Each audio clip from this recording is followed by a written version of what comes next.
Chapter 3. The Family Time. A family is like a support system for everyone in a house.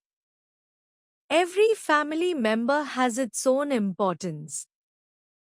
Now let's read about Neha and how she treats her grandparents when they visit her. Ma, why are you removing all my things from the cupboard? Neha asked in a voice which sounded like she was very upset to see that. You already know, Neha. Dada and Dadi are going to need some place to keep their things, her mother replied firmly, without the slightest hint of apology. But, Ma, where will my things go? This has been my room since I was a baby.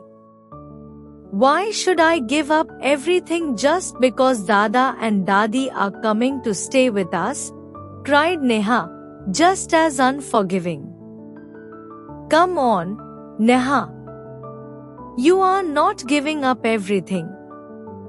You are only going to sleep on the couch in the hall instead of this room.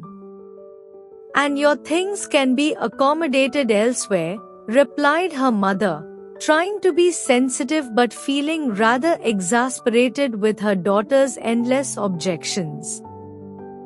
This is how it had been ever since Neha had been told that her grandparents would be living with them from then on. They had recently sold off all their land in the little village where they had lived for most of their life. Dada was nearing 70 now and was too old to be able to run the farm all by himself. He had promised he would not leave his beloved land till he died, but he was finding it more and more difficult to live there alone. All his children had migrated to the cities. Two of Neha's chachajis were abroad.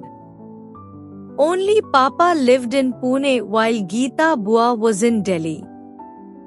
Dada had been persuaded by Neha's father to come and live with them.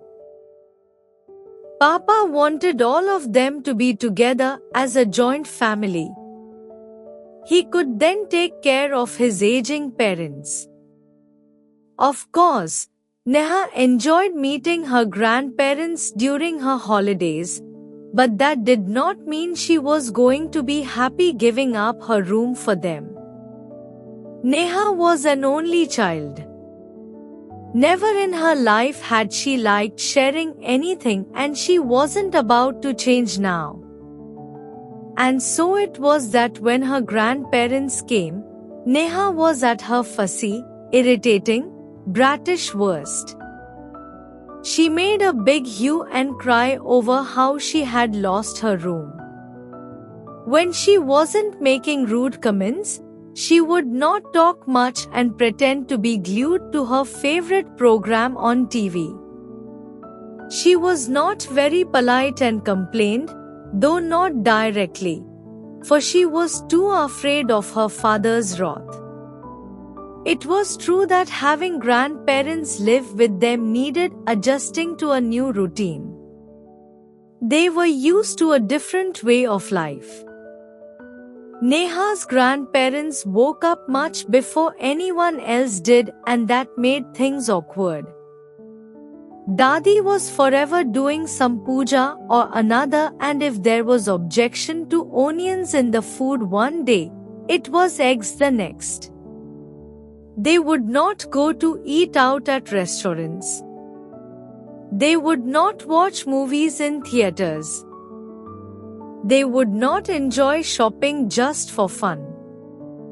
They thought strap dresses were too foreign and short skirts totally avoidable. Pop music was noise and ice creams were not good for health. The one thing they did share was an addiction to television, but the programs they watched put Neha to sleep. Neha felt as if she had suddenly been imprisoned. The house, all 850 square feet of space, suddenly looked too small. As the days passed, Neha's anger came down. It was impossible to remain angry with someone who was so kind. Dadi stopped commenting on her clothes and even bought her a pretty t-shirt when they went sightseeing. TV became a divided schedule of the most unmissable programs on each individual list.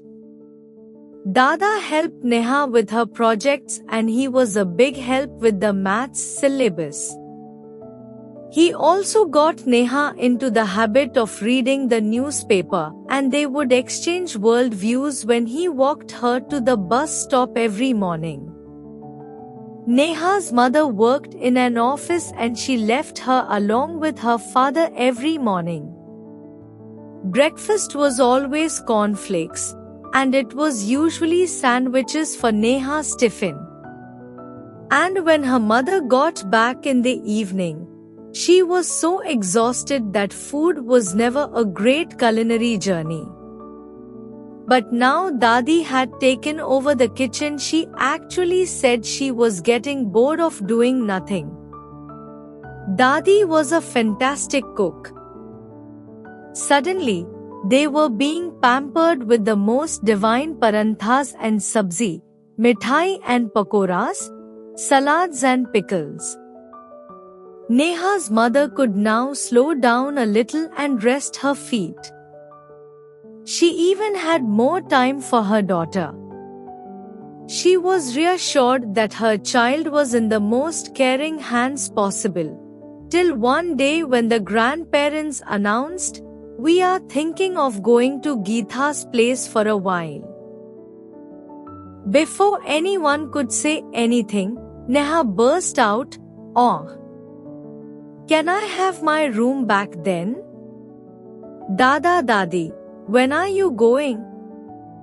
The silence that followed was terrible and only Dadi had some kind and general words to fill it with.